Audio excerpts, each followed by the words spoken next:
The Depression of the 1930s seemed to break the promises America had made to its citizens. The stock market crash of 1929, it was assumed, ended a particular version of history. Optimistic, confident. The American dream faded, and yet, not so. Myths as potent as that, illusions with such a purchase on the national psyche, are not so easily denied. In an immigrant society, which has, by definition, chosen to reject the past, faith in the future is not a matter of choice. When today fails to offer the justification for hope, tomorrow becomes the only grail worth pursuing. Christopher Bixby writes this in his introduction to Arthur Miller's Death of a Salesman, the failure of the American dream in enriching people's lives being Arthur Miller's critical point of commentary throughout the play. Every action and interaction within this play falls under this thematic premise. In particular, I'd like to explore the climactic arguments between Biff and Willy upon discovery of Willy's affair with another woman.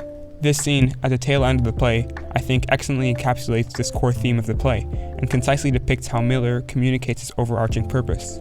For a bit of context, the scene as a whole builds off of Biff's visit to his father, Willy Loman, an aged salesman who has an assignment in Boston. As he visits his father to inform him that he flunked the Regents exam and that he would need more credits to graduate school, Willy tells his son that he'll have a word with his professor, upon Biff's request. At this point, Biff is emphatic and excited by his father's initiative. Although, things quickly take a dramatic turn.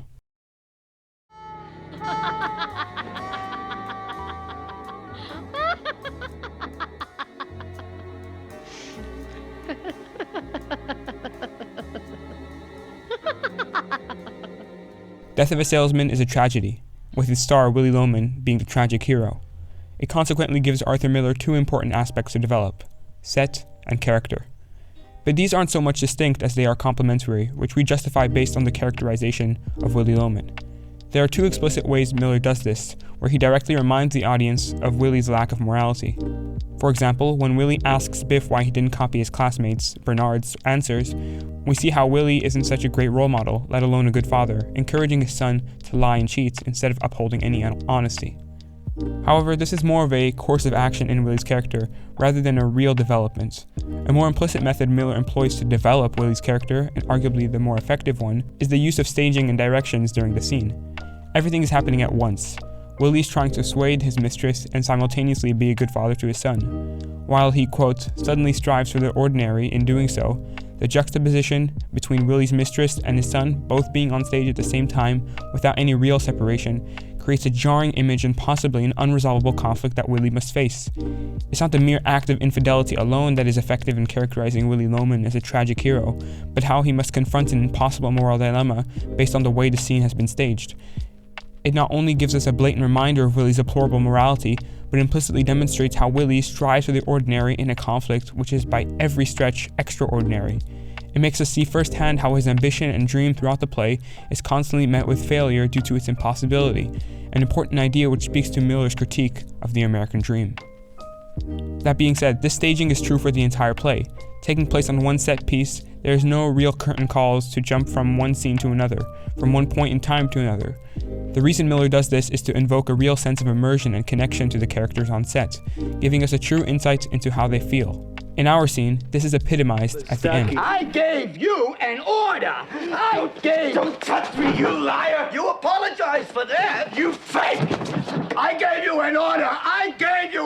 Now you come back here! You phony little fake! Hey, come back here! You fake! I gave you an order! Come back here, I'll beat you! I'll whip you! I gave you... Pick it up, mister. Your boys just left with the chippies.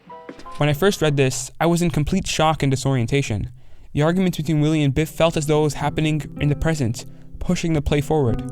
And yes, it really was by giving backstory to the two characters. Although this scene is not a flashback in the conventional sense. In theater, there are a wide range of techniques that can be used, which include but are not limited to spotlights or more uncommonly freeze frame. In both cases, however, these dramatic techniques physically separate the stage into two parts, identifying 2 points in time. This is not the case here, as there is no explicit barrier between what's happening in the past and what's in the present, and we as the audience thereby no longer think about the concept of time. We are thrust into the present just as easily as we are thrown into the past. While in other plays, that staging, or lack thereof, may prove detrimental to the play's purpose, it is essential to Miller's ambition here. He wants us to, much like Willy, forget about the present. In the words of Atticus Finch, Miller aims to make the audience climb into Willy's skin and walk around in it. By the end of this scene, I was no longer observing Willy's hallucination, I was experiencing it with him. In fact, the audience forgets the entire situation was a hallucination in the first place. The lack of separation on stage destroys any sense of continuity between time. Characters in the past, such as the woman, leave the stage just as easily as characters in the present, such as Stanley, enter it. Miller not only demonstrates Willy's inability to distinguish the past from the present, but by taking the audience along with Willy, makes us understand why this is the case. It is because of the timelessness of Willy's tragic flaws, of hopelessness and exhaustion, as the pursuit of the American dream has not made a dent in his life. That said, we have finally come to the elephant in the room, the argument between Biff and Willy. It entices the audience and sucks them into a world of the Lomans very effectively, serving as another way for Miller to project his commentary. Two things allow this exchange of dialogue to be so impactful to the play's purpose. They minimize interaction between the characters and objects, and the relationship between the dialogue itself and Miller's staging. For one, Miller doesn't use a set piece as a crutch, and there aren't many moving pieces within the scene.